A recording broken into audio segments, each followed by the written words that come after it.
আসসালামু আলাইকুম। আশা করি ভালো আছি সবাই এবং আমাকে শুনতে পাচ্ছেন। আজকের ক্লাসে আপনাদেরকে স্বাগত জানাচ্ছি। মূলত আমরা আজকের ক্লাসটাতে আর্গুমেন্ট রাইটিং এবং ক্রিটিক্যাল রাইটিং নিয়ে আলোচনা করব। বেসিক্যালি আজকের ক্লাসটাতে আমরা আর্গুমেন্ট রাইটিং ক্রিটিক্যাল রাইটিং এর মধ্যে যে পার্থক্য, আর্গুমেন্ট রাইটিং এ কিভাবে লিখতে হবে, ক্রিটিক্যাল রাইটিং কিভাবে লিখতে হবে এই সংক্রান্ত বিস্তর একটা আলোচনার দিকে যাব এবং একই সাথে আমরা কিছু এক্সাম্পল দেখব। এই এক্সাম্পল গুলো আসলে আপনাদের জন্য ইফেক্টিভ হবে। বাংলাদেশ ব্যাংক আসন্ন বাংলাদেশ ব্যাংকের অ্যাসিস্ট্যান্ট ডিরেক্টর পরীক্ষার জন্য এই পার্টটা ডেফিনেটলি একটা গুরুত্ব বহন করে আসতেছে, সেটা আপনারা সবাই জানেন। আচ্ছা, প্রথমেই আসেন আর্গুমেন্ট রাইটিং এবং ক্রিটিক্যাল রাইটিং এর জন্য এখানে মোটামুটি 30 থেকে 40 নম্বরের বরাদ্দ থাকতে পারে। তো যেহেতু এখানে একটা ভালো মার্কস থাকতেছে, তো সেহেতু এখানে আপনার জন্য এটা ভাইটাল ইস্যু নাম্বার তৈরি করার ক্ষেত্রে, অথবা 20 নাম্বারও থাকতে পারে। সম্ভবত আমরা সিনিয়র অফিসারের পরীক্ষাতে এখানে মোস্ট অফলি আমরা 20 নাম্বার দেখেছিলাম। সিনিয়র অফিসারের পরীক্ষার প্রশ্ন সমাধানগুলো আমরা দেখব, আমাদের কাছে আছে মোস্ট অফলি 20 নাম্বার ছিল। হ্যাঁ, আবার কোনো পরীক্ষাতে আমরা 15 নাম্বারের করেও দেখতে পাই। হোয়াটএভার নাম্বার যাই থাকুক না কেন, লেখার পরিমাণটা কিন্তু প্রায় কাছাকাছি থাকে। আচ্ছা, প্রথমত আমরা দেখার যেটা চেষ্টা করব যে আর্গুমেন্ট রাইটিং মানে হলো, বুঝতে পারতেছেন, এটা হচ্ছে যুক্তিমূলক লেখা, মানে যেখানে আপনার লজিক থাকবে, লজিক্যাল রাইটিং। আর্গুমেন্ট রাইটিং এর যে অপর যে নামটা সেটা হচ্ছে আপনার লজিক্যাল রাইটিং। আপনি এখানে লজিক দিয়ে কোনো কিছুকে ডিফাইন করবেন, তাহলে আমি বুঝলাম যে এখানে লজিক থাকতেছে। আচ্ছা, লজিক মানেই আর্গুমেন্ট, যে দ্যাট ইজ আমরা যখন বন্ধুদের সাথে কথা বলি লজিক্যাল রাইটিং এ, তখন আমরা বলি যে হ্যাঁ, এটা খেলা নিয়ে আমরা অনেক সময় লজিক দেখাই, আর্গুমেন্ট করি, আমাদের পক্ষে বিপক্ষে কিছু যুক্তির কথা বলি সেখানে। এখানে আমরা কিছু এক্সাম্পল আনি। আর ক্রিটিক্যাল রাইটিংটা হলো সমালোচনামূলক লেখা বা বিশ্লেষণমূলক লেখা। এই আমরা কিছু এক্সাম্পল দিলে বুঝতে পারবেন। সহজ কথায় আর্গুমেন্ট রাইটিং হলো পাঠককে নিজের পক্ষে কোনো একটা কিছুতে বিশ্বাসী করে তোলা। যেমন আর্গুমেন্ট রাইটিংকে অনেক সময় কনভিন্সিং রাইটিংও বলা হয়ে থাকে। মনে করেন আপনি আগামী সপ্তাহে বা যেদিন এডি পরীক্ষা তার পরের দিন আপনি কোথাও ঘুরতে যেতে চান, অ্যাসিস্ট্যান্ট ডিরেক্টর পরীক্ষার পর দিন আপনি কোথাও ঘুরতে যেতে চান ঢাকার বাইরে, অথবা আপনার সাজেক যেতে চান। আপনার বন্ধুকে আপনি কনভিন্স করলেন বিভিন্ন রকমের লজিক্যাল কথাবার্তা বলে। আর্গুমেন্ট রাইটিং নিয়ে যে সবসময় আর্গুমেন্টেটিভ টপিক গুলো নিয়ে যে আর্গুমেন্ট রাইটিং হবে, বিষয়টা কখনো এরকম না। আর্গুমেন্টেটিভ টপিক যেমন ধরেন সোশ্যাল মিডিয়ার বর্তমান যে ইনফ্লুয়েন্স, এটা কতটা পজিটিভ কতটা নেগেটিভ, এটা সবসময় আর্গুমেন্টেটিভ হবে না। এটা কখনো কখনো লজিক্যাল হবে, কখনো কখনো পারসুয়েসিভ হবে, কখনো কখনো কনভিন্সিং রাইট আপ হবে। বুঝতে পারছেন নিশ্চয়ই। তো আর্গুমেন্ট রাইটিং বা লজিক্যাল রাইটিং সবসময় যে একই প্যাটার্নে থাকবে, সবসময় এখানে আর্গুমেন্ট থাকতে হবে, এখানে লজিক থাকতে হবে, মানে বাদানুবাদ থাকতে হবে, বিষয়টা কখনো এরকম না। বাট এখানে লজিক ইজ ভাইটাল, লজিকটা থাকতে হবে। বাদানুবাদ বলতে যেটা বোঝানো হইতেছে, আমরা যেমন খেলাধুলা করতে গেলে, মানে খেলাধুলার ইস্যুগুলো নিয়ে যখন আমরা পক্ষে বিপক্ষে আলোচনা করি, তখন অনেক সময় এরকম বাদানুবাদের পর্যায়ে চলে আসে। আর্গুমেন্টেটিংটার মধ্যে এরকম কিছু থাকবে না। আপনি এখানে লজিক্যাল কথাবার্তা বলবেন পক্ষে বিপক্ষে। কারণ দেখেন, সোশ্যাল মিডিয়ার কথা আমি যখন তুললাম, একটা গোষ্ঠী আছে যারা সোশ্যাল মিডিয়াকে খুব গুরুত্বপূর্ণ মনে করে, আরেকটা গোষ্ঠী আছে এটাকে খুব গুরুত্বপূর্ণ কিছু মনে করে না। তো এটা ডিফার্স, এটা সারা বিশ্বে এরকম চলতে থাকে। আচ্ছা, এবং এর পিছনে যেমন যুক্তি আছে, আর এগুলোর মানে যারা পছন্দ করতেছে না সোশ্যাল মিডিয়া, তার পিছনে যেমন কিছু যুক্তি আছে, আবার যারা পছন্দ করতেছে তার পিছনে কিছু যুক্তি আছে ডেফিনেটলি। তো আমাদের কাজ হবে যে আমি দুইটা যুক্তি উপস্থাপন করব। দুটো যুক্তি উপস্থাপন করে আমি আমার অবস্থানটুকুর কথা এখানে বলবো। আর্গুমেন্ট রাইটিং এ আপনার অবস্থানটুকুর কথা আপনি স্পষ্ট করবেন, এটা হলো আর্গুমেন্ট রাইটিং এর ফিনিশিং টাস্ক।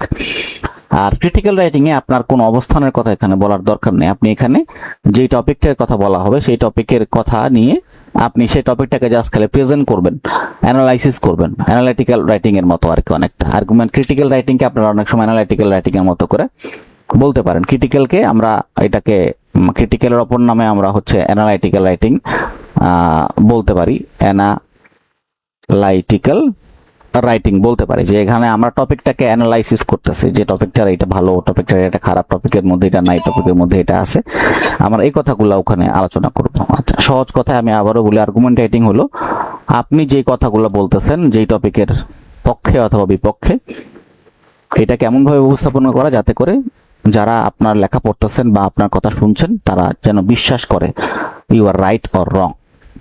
ওকে, এক্সাম্পল দেখেন, artificial intelligence, can artificial intelligence effectively replace human creativity without compromising quality?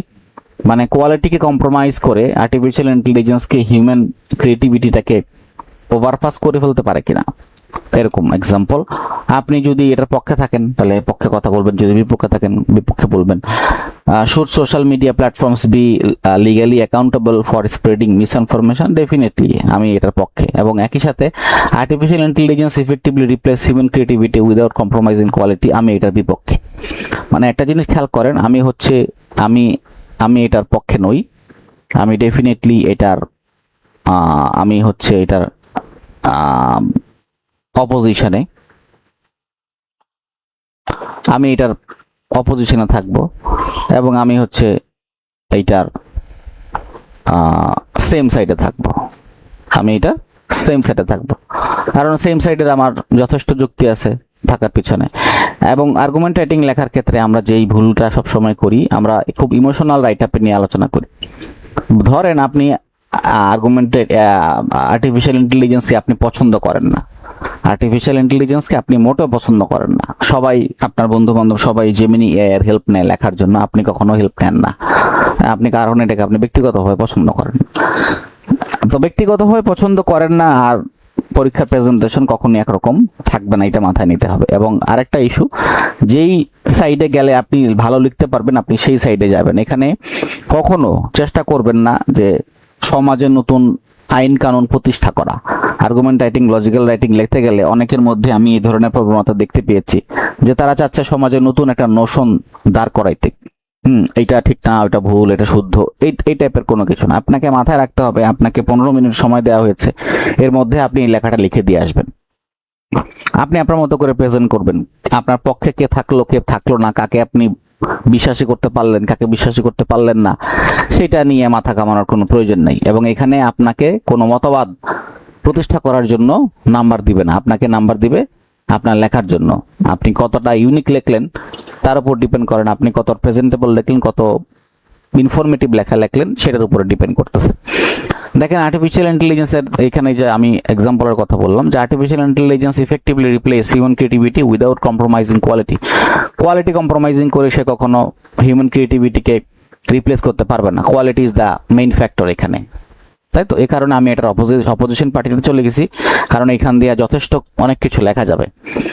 এবং সোশ্যাল মিডিয়ার প্ল্যাটফর্মের যে legally accountable for spreading miss information, আমি এটার পক্ষে, কারণ সে আসলেই মিস ইনফরমেশন দিয়ে থাকে। এর পিছনে প্রধানতম কারণ সেটা হতেছে মানুষের ডিজিটাল ডিভাইড। মানুষগুলো কোনো যাচাই বাছাই না করে বিশ্বাস করে ফেলে আর কি। যাক, এর পিছনে অনেক অকারণ থাকতে পারে। এবং এবার আসেন ক্রিটিক্যাল রাইটিং এ। ক্রিটিক্যাল রাইটিং এর কাজ হলো কোনো বিষয়ের ভালো মন্দ, শক্তি দুর্বলতা বিচার করা, সেটাকে ভেঙে চুরে বিশ্লেষণ করা। যেমন ধরেন, evaluate the long term ecological and economic impacts of genetically modified organisms in agriculture। মানে এগ্রিকালচার ফিল্ডে আপনি জিএমও যে প্রোডাক্ট সেগুলোর ব্যবহার যে হচ্ছে সেটার ভালো মন্দ বিশ্লেষণ করার চেষ্টা করা, এটা হলো মূল কথা। যেমন আমি যদি আপনাদের সোজা বাংলা একটু বলি যে আপনি এখানে আর্টিফিশিয়াল যে পেস্টিসাইডস ব্যবহার করতেছেন, এগ্রিকালচারে যে সার ব্যবহার করতেছেন, কৃত্রিম সার, রাসায়নিক সার, কেমিক্যাল ফার্টিলাইজার, সেটা কতটা ভালো, সেটা এগ্রিকালচারের জন্য কতটা ভালো, মনে করেন আপনার টপিকটা হলো সেটা। তো এখানে আপনি যখন কথা বলবেন, আপনি তখন ভালো মন্দ, তখন অনেক তথ্যের কথা বলবেন। এখানে কি আনতে পারবেন? এখানে আপনি ডেটা দিতে পারেন, এখানে আপনি ইনফরমেশন দিতে পারেন। আর এখানে আর্গুমেন্ট রাইটিং এ আপনি তখন এখানে এক্সাম্পল নিয়ে আসতে পারেন, এক্সাম্পল দিতে পারবেন যে এটা যে আর্টিফিশিয়াল ইন্টেলিজেন্স যে হিউম্যান ক্রিয়েটিভিটিকে ওভারপাস করতে পারতেছে না, এটা আপনি তখন এক্সাম্পলে আনতে পারেন। একই সাথে সোশ্যাল মিডিয়া যে মিস ইনফরমেশন স্প্রেড করতেছে, আপনি এটার এক্সাম্পল আনতে পারেন। বাংলাদেশে এরকম অনেক ইনফরমেশন আছে। এগুলার বেশিরভাগই আপনার হচ্ছে রিলিজিয়াস পার্ট, মানে ধর্মভিত্তিক হতে পারে, অনেক সময় রেসিজম ভিত্তিক হতে পারে, অনেক সময় আশেপাশের আগ্রাসন ভিত্তিক হতে পারে। হ্যাঁ, যেমন ধরেন আমরা ছোট ক্লাস 9-10 একটা একটা ইংরেজিতে একটা টপিক ছিল রেডিও ইনভেশন, যে যিনি হঠাৎ করে রেডিওটা দেখা শুরু করছে।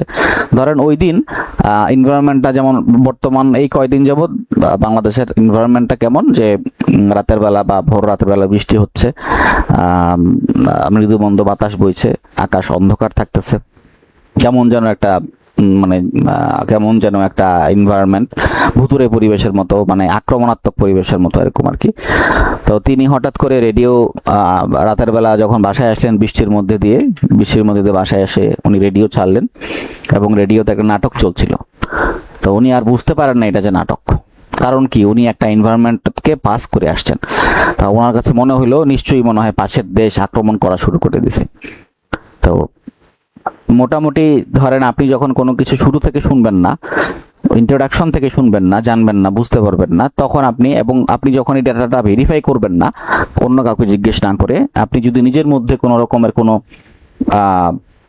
ইম্পারেটিভ কোনো কিছু নিজের মধ্যে ইনসার্ট করে ফেলেন, নিজের মধ্যে একটা ডিসিশনে চলে আসেন, ন্যারেটিভ একটা নিজের মতো করে যদি একটা ন্যারেটিভ দাঁড় করায় ফেলেন,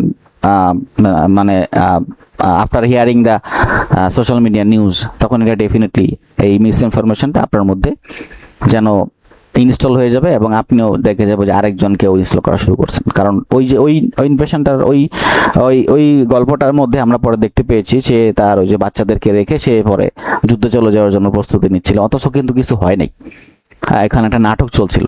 তো আমাদেরও প্র্যাকটিক্যাল লাইফে সোশ্যাল মিডিয়া থেকে আমরা এরকম অনেক কিছু দেখতে পাই, এরকম অনেক কিছু শুনতে পাই। যেমন ধরেন আমি যদি বলি, বর্তমানে চিটাগংয়ে, কক্সবাজারে যেরকম বন্যা পরিস্থিতি যেরকম দাঁড়াইছে, চিটাগংয়ের একটা ছবি ভাইরাল হয়েছে। সেই ছবিটা হলো চিটাগং হেলিকপ্টার থেকে চিটাগং শহরের ছবি তোলা হয়েছে, এবং চিটাগং শহরের ম্যাক্সিমাম অঞ্চল প্লাবিত, বন্যা প্লাবিত এরকম দেখানো হইতেছে। ওইটা টোটালি আর্টিফিশিয়াল ইন্টেলিজেন্স দিয়ে তৈরি করা, এআই বেস তৈরি করা। তার মানে এটা মিস ইনফরমেশন লিড করতেছে।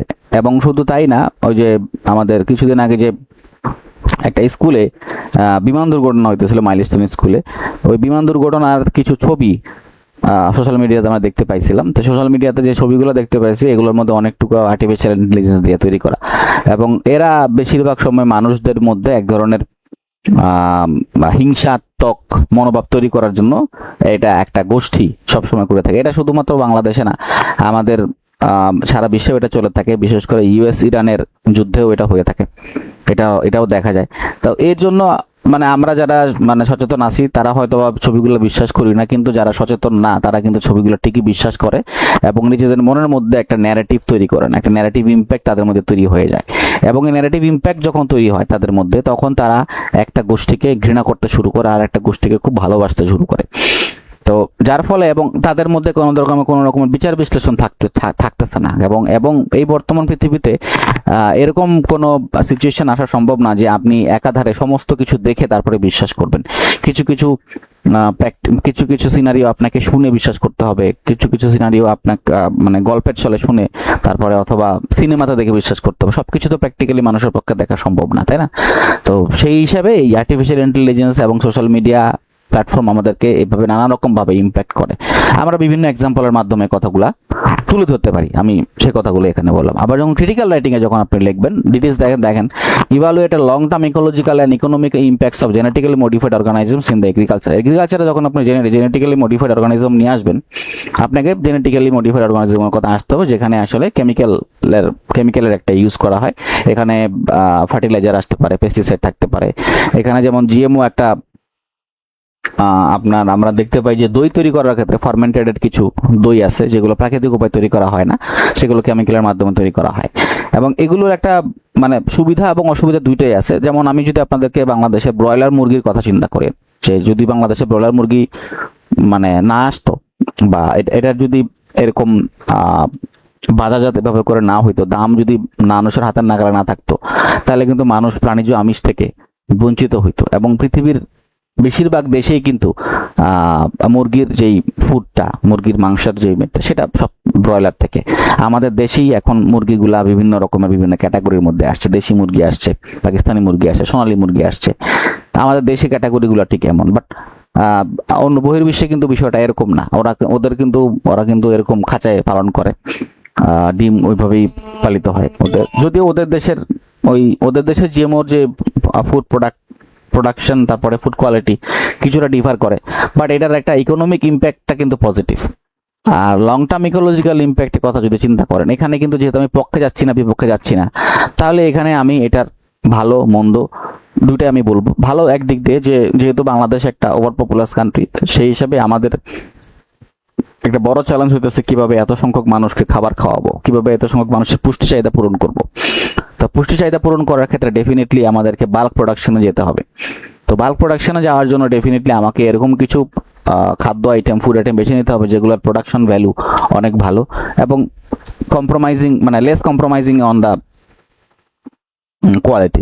কোয়ালিটি খুব একটা লেস কোয়ালিফাইড না, কিন্তু প্রোডাকশনের কোয়ালিটি অনেক বেশি, প্রোডাকশন কোয়ান্টিটি অনেক হিউজ, এই ধরনের চিন্তা আসতে হবে। তারপরে শক্তি দুর্বলতা বিচার করে সেটিকে আমরা ভেঙে চুরে বিশ্লেষণ করব, এইরকম কিছু ক্যাটাগরিতে আসবে। আর্গুমেন্ট রাইটিংয়ে আমরা পাঠককে রাজি করাই এবং পদ্ধতি হচ্ছে নিজের পক্ষের যুক্তিগুলো সেখানে দেখাই, বিপক্ষের যুক্তিগুলোকে খণ্ডন করি, বিপক্ষের যুক্তিগুলোকে দুইটা লাইনে বা তিনটা লাইনে কথা বলি, আর আমার নিজের যে পক্ষে থাকি সেই পক্ষে আমি কথাগুলো বেশি বলি, জোরারোপ বেশি করি। যেমন ধরেন ক্লাসরুমে আর্টিফিশিয়াল ইন্টেলিজেন্সের কৃত্রিম বুদ্ধিমত্তার ব্যবহার। ক্লাসরুমে যখন আর্টিফিশিয়ালের কৃত্রিম বুদ্ধিমত্তার ব্যবহার, একটা বলতেছে আপনি চালু করেন, কেন চালু করবেন, চালু করলে কি হবে, যদি আপনি কৃত্রিম বুদ্ধিমত্তার ব্যবহার করেন, চালু করলে কি হবে এবং চালু না করলে কি হবে। যেমন ধরেন অনেকে বলতে পারেন এতে শিক্ষার্থীরা ফাঁকিবাজি করার সুযোগ পাবে, কিন্তু কঠোর নজরদারির মাধ্যমে এই ঝুঁকি এড়ানো সম্ভব। এখন এই কঠোর নজরদারিটা ঠিক মতো করতে হবে। শিক্ষার্থীদের ভবিষ্যতের জন্য তৈরি করতে এআই ব্যবহার করা অত্যন্ত জরুরি। কারণ কি? কারণ এটা শুধুমাত্র আপনাকে প্রপার গাইডেন্স দেওয়া না, একই সাথে মিস গাইডেড করা থেকে বিরত রাখা। কারণ আপনি যদি এআই সম্পর্কে না জানেন, আর যারা এআই সম্পর্কে জানে তারা যখন আপনাকে মিস গাইড করবে, আপনি যেন তখন ধরতে পারেন যে this is a miss information. এটা সবচেয়ে বড় ব্যাপার। আপনি কখনো কোনো অন্ধপক্ষে যাবেন না এবং নিরপেক্ষ বিচারকের মতো বিষয়ের গভীরে যাবেন। কোনো তথ্য পেলেই সরাসরি বিশ্বাস না করে প্রশ্ন করবেন এর পেছনে কোনো সীমাবদ্ধতা আছে কিনা, কোনো তথ্য গোপন করা হয়েছে কিনা এবং দূরবর্তী ফলাফল কি হতে পারে। এই হচ্ছে মোটামুটি অবস্থা। এই একই টপিকটাকে যদি আমরা ক্রিটিক্যাল রাইটিং এ লিখি, তাহলে ক্রিটিক্যাল রাইটিং এ কি হবে? যেমন 2024 সালের একটা গবেষণায় দেখা যায় যে আর্টিফিশিয়াল ইন্টেলিজেন্স ব্যবহার করার ফলে পরীক্ষার ফল ভালো হয়। তবে ওই গবেষণায় দরিদ্র পরিবারের শিক্ষার্থীদের ইন্টারনেট বা ডিভাইস না থাকার সমস্যাটি এড়িয়ে যাওয়া হয়েছে। ঠিক আছে, বোঝা গেল বিষয়টা? তার মানে আপনি যে তথ্যটা উপস্থাপন করেছেন তথ্যটা সঠিক এবং একই সাথে তার পিছনে যে ডার্ক সাইডটা সেটাও আপনি এখানে প্রেজেন্ট করেছেন। এর ফলে সমাজে ধনী দরিদ্রের বৈষম্য আরো বাড়তে পারে।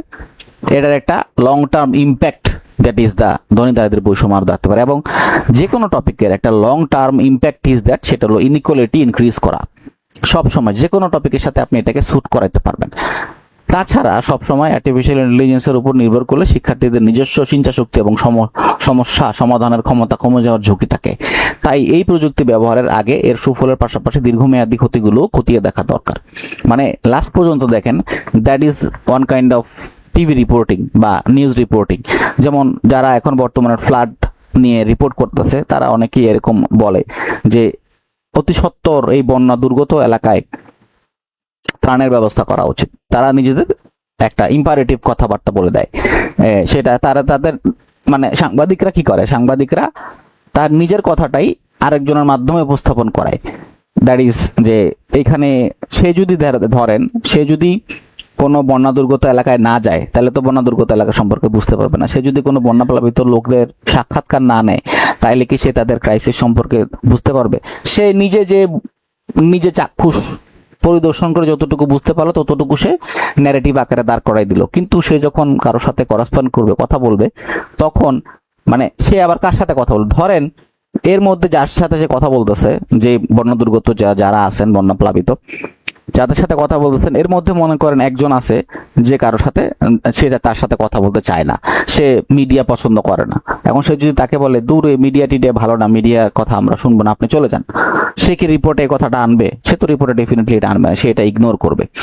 তো আপনি যখন এই কৃত্রিম বুদ্ধিমত্তা ক্রিটিক্যাল রাইটিং বা আর্গুমেন্ট রাইটিং নিয়ে যখন আপনি লিখবেন, আপনারা নিজেরও যখন কোনো লেখা স্ট্রাকচার দাঁড় করাতে যাবেন, তখন আপনার নিজের মধ্যেও দেখবেন এরকম অনেক কিছু আসবে। তো এর মধ্যে যেটা প্রোডাক্টিভ আপনাকে সেটা প্রেজেন্ট করতে হবে এবং যেটা লেস প্রোডাক্টিভ সেটাকে অমিট করতে হবে। আচ্ছা, কেন এটা ক্রিটিক্যাল রাইটিং? ক্লাসরুমে আর্টিফিশিয়াল ইন্টেলিজেন্সের ব্যবহার কেন ক্রিটিক্যাল রাইটিং? কারণ লেখক এখানে শুধু আর্টিফিশিয়াল ইন্টেলিজেন্সের প্রশংসা করেন নাই। যেমন ওই যে বলছে 24 সালে গবেষণা দেখা গেছে যে ফলাফল ভালো হয়, এর ভিতরে কিছু নেগেটিভ সাইডও তুলে ধরা হয়েছে এবং এটার একটা লং টার্ম যে ইফেক্ট সে কথাও এখানে বলা হয়েছে। দ্যাট মিনস ক্রিটিক্যাল রাইটিংয়ে কি কি থাকবে? ক্রিটিক্যাল রাইটিংয়ে আপনি এখানে এটার পজিটিভ ইম্প্যাক্টের কথা বলবেন, এই ইম্প্যাক্টে পজিটিভ কথা আসবে। আপনি যখন ইম্প্যাক্টের কথা তুলে ধরবেন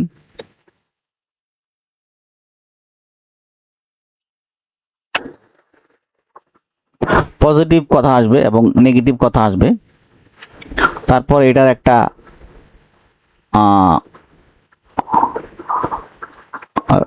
লং টার্ম ইফেক্টের কথা আসবে, দ্যাট ইজ শেষ। এবং এরপরে আপনি একটা ডিসিশনে আসবেন, মানে ছোটখাটো ডিসিশন ঠিক না, মানে আপনি এখানে আপনার নিজের একটা কমেন্ট করবেন, দ্যাট ইজ। এটা হলো আপনার ক্রিটিক্যাল রাইটিং এর একটা স্ট্রাকচার, এভাবে আপনি বলতে পারেন। আর তাহলে আর্গুমেন্ট রাইটিং এর স্ট্রাকচারটা কেমন হবে? আর্গুমেন্ট রাইটিং এর স্ট্রাকচার আমরা আসতেছি, তাহলে আমরা বুঝতে পারলাম যে ক্রিটিক্যাল রাইটিং আর আর্গুমেন্ট রাইটিং এর মধ্যে পার্থক্যটা কি। ঠিক আছে, এটা নিশ্চয়ই ক্লিয়ার হয়েছে। এবার আমরা যাব রিসেন্ট কয়টা পরীক্ষাতে এরকম আর্গুমেন্ট রাইটিং আসছে সেগুলোর কিছু সমাধানে আপনারা যাব। যেমন এখানে কিছু আর্গুমেন্ট রাইটিং আছে। আর্গুমেন্ট রাইটিংটা হলো অফিসার ক্যাশ 2023 এর আর্গুমেন্ট রাইটিং। এখানে আর্গুমেন্ট রাইটিং এর স্ট্রাকচারটা আমরা দিয়েছি। ইন্ট্রোডাকশন দিবেন, বডি কথা বলবেন, অন সাইডে আপনি কথা বলবেন এবং নেগেটিভ সাইডে কথা বলবেন। Government borrowing from the banking system in Bangladesh, এখানে আপনি পক্ষে বিপক্ষে কথা বলবেন।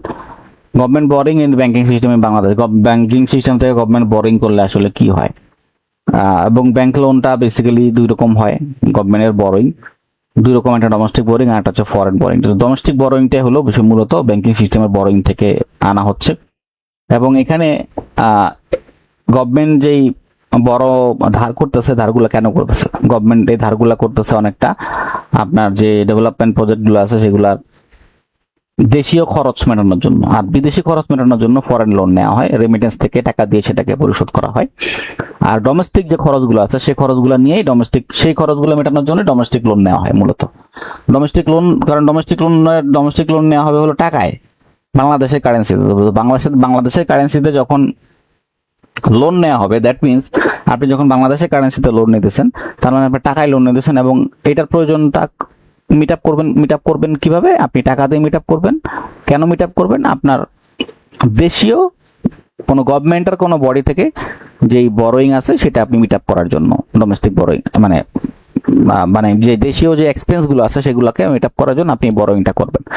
আর বিদেশে কোনো কিছু এক্সপেন্স মেটানোর জন্য আপনি তখন ফরেন কারেন্সিতে যখন পেমেন্ট করবেন তখন আপনি হয়তো রেমিটেন্স থেকে টাকা নিয়ে পেমেন্ট করবেন, রিজার্ভ থেকে টাকা নিয়ে পেমেন্ট করবেন, অথবা আপনি IMF থেকে বা অন্যান্য ইন্টারন্যাশনাল বডি থেকে, ওয়ার্ল্ড ব্যাংক থেকে লোন নিয়ে মিট আপ করতে পারেন, আদারওয়াইজ অন্যভাবে মিট আপ করতে পারেন।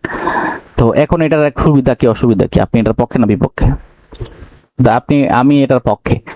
কেন পক্ষে?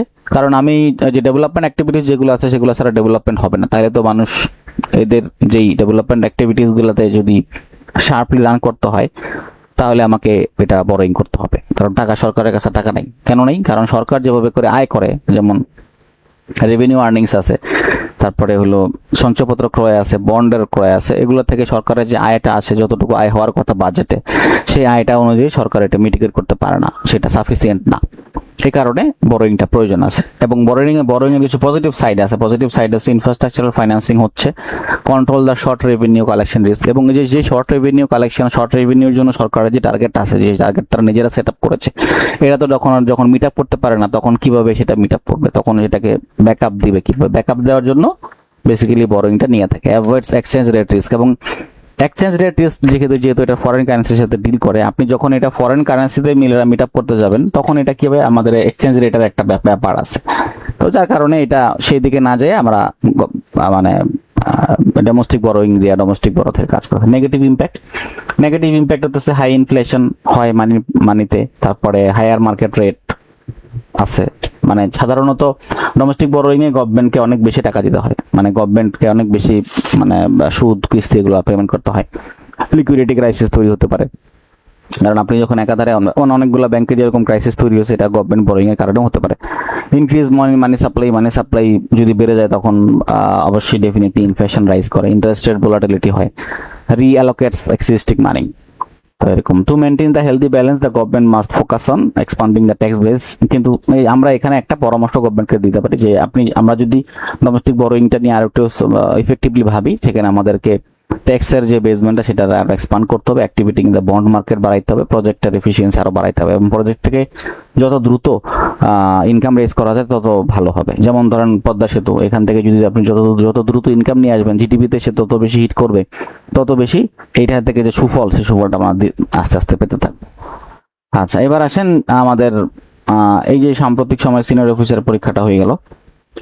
এই সিনিয়র অফিসারের পরীক্ষাতে আমাদের কিছু আমাদের এখানে providing arguments for and against is environment protection more important than economic growth. Environment protection কি কতটা ইকোনমিক গ্রোথের সাথে মিলে যাচ্ছে, এই যে environment protection more important than economic growth. তো এখানে without a stable climate, clean and air and the available resources on economy can survive, let alone thrive.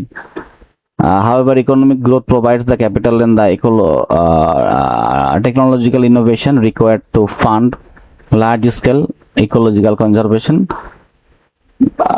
We should prioritize environmental protection over unrestrained economic growth because a healthy ecosystem is the foundational requirement for human survival, public health, and the long-term economic stability. তাহলে আমরা বুঝলাম যে আমাদের এখানে environmental প্রোটেকশনকে জোর দেওয়া হয়েছে। তাহলে এনভায়রনমেন্টাল প্রোটেকশন একই সাথে যে আপনি ইকোনমিক গ্রোথকে তো ভায়োলেট করতে পারবেন না। হ্যাঁ, ইকোনমিক দেখেন ফান্ডামেন্টাল, রিকোয়ারমেন্টাল এবং সার্ভাইভাল। আপনার ইকোনমিক গ্রোথ কিন্তু আপনার ফান্ডামেন্টাল রাইট না, but environmental protection is a fundamental right. Green job creation হতে পারে, লং টার্ম ইকোনমিক সাস্টেনেবিলিটি তৈরি হতে পারে যখন আমরা এনভায়রনমেন্টাল প্রোটেকশন নিয়ে কথা বলবো। এবং এনভায়রনমেন্টাল প্রোটেকশনের একটা নেগেটিভ সাইড হলো এটা কিন্তু দারিদ্র্য বিমোচন করতে পারে না এবং সোশ্যাল ওয়েলবিং তৈরি করতে পারে না, সোশ্যাল সেফটি নেটকে জোরদার করতে পারে না। তার জন্য আবার আপনার ইকোনমিক গ্রোথের প্রয়োজন আছে। Fossil fuel uses by industrialized countries worsens natural global warming caused by our middle-aged sun as it slowly but surely prepares to become a red giant. A reversal of climate change has begun, but if agricultural nations follow industrialized nations as a model, people who enjoy the benefits of being non-industrialized will see their freedom to enjoy life, liberty and pursuit of happiness take away from them. Therefore, developing countries need to modernize conservatively and set a better example for the world to see by investing in environmentally friendly business project. এটার সামারিটা যেটা হলো যে আপনি পরিবেশটাকে একটা stable পর্যায়ে নিয়ে যে আপনি ইকোনমিক্যাল অ্যাডভান্সমেন্ট নিয়ে চিন্তা করতে পারেন। আর ইকোনমিক্যাল অ্যাডভান্সমেন্ট না থাকলে আপনি কখনো এই প্রপার্টি এলিভেশন করতে পারবেন না, সোশ্যাল ওয়েলবিংকে এনশিওর করতে পারবেন না। তো এই যে আবারও বললাম যে যেইখানে গেলে আপনি মোটামুটি লিখতে পারবেন আপনি সেইখানে যান, কোনো সমস্যা নেই। এখানে আপনাকে কোনো সামাজিক নোশন এস্টাবলিশ করতে হবে না। আচ্ছা, আজকের ক্লাসে আমরা এ পর্যন্তই থাকবো। আশা করি আপনারা পার্থক্যটুকু বুঝতে পেরেছেন। আমরা আপনাদেরকে শিটগুলো দিয়ে দেবো, কোনো অসুবিধা নেই, আপনারা এখান থেকে দেখতে এবং এখান থেকে দেখবেন। এবং আর্গুমেন্ট রাইটিং এর সবচাইতে দুঃসংবাদ ইজ দ্যাট আর্গুমেন্ট রাইটিং আপনি কখনো কমন পাবেন না। আর্গুমেন্ট রাইটিং লিখতে হলে আপনাকে একটা স্ট্রাকচার ফলো করেই লিখতে হবে। এখানে আপনি কখনো কমন পারবেন না, যতই মুখস্থ করেন কোনো লাভ নেই। আর্গুমেন্ট রাইটিং কখনো কমন পড়বেন না। ফোকাস রাইটিং কমন পড়তে পারে, কিন্তু আর্গুমেন্ট রাইটিং কখনো কমন পড়বে না। এখন পর্যন্ত আর্গুমেন্ট রাইটিং কমন পড়ার কোনো ইতিহাস নেই। তো এক্ষেত্রে আপনার প্র্যাকটিসটার উপরে জোর দিতে হবে এবং আপনার মধ্যে কনসেপ্টটা ক্লিয়ার থাকতে হবে। এবং শুধু তাই না, বর্তমান সময়ের আর্গুমেন্ট রাইটিংগুলো ঠিক এরকম অনেকটা ফোকাস ঘেঁষা আর্গুমেন্ট রাইটিং। তো বুঝতে পারতেছেন, আপনার যদি কিছু পড়া থাকে আপনি লিখতে পারবেন। এই জন্য আপনাকে ডেফিনেটলি রিডিং হ্যাবিট বাড়াতে হবে। রিডিং হ্যাবিট না বাড়ালে আপনি আর্গুমেন্ট রাইটিং বলেন আর ক্রিটিক্যাল রাইটিং বলেন কোনো কিছুতে ভালো করতে পারবেন না। আর আজকের ক্লাসের একটা ভালো উদ্দেশ্য ছিল, সেটা হলো এই দুটার মধ্যে ডিফারেন্সটাকে আপনাকে বোঝায় দেওয়া এবং কোন কোন প্লট কি কি ক্যাটাগরির উপরে লিখবেন, মানে কোন কোন টপিক কোন কোন কন্টেন্ট বা পয়েন্টের উপরে লিখবেন সেটা আপনাকে বুঝিয়ে দেওয়া। আমি আশা করি আমি সেটা আপনাদেরকে বোঝাতে পেরেছি। তারপরে যদি কোনো প্রবলেম ফেস করেন মনে হয় আমাকে নক করবেন, আমি আপনাদেরকে আরেকবার লাগবে প্রয়োজন আরেকবার বুঝাই দেব। ঠিক আছে, ভালো থাকেন সবাই, আসসালামু আলাইকুম।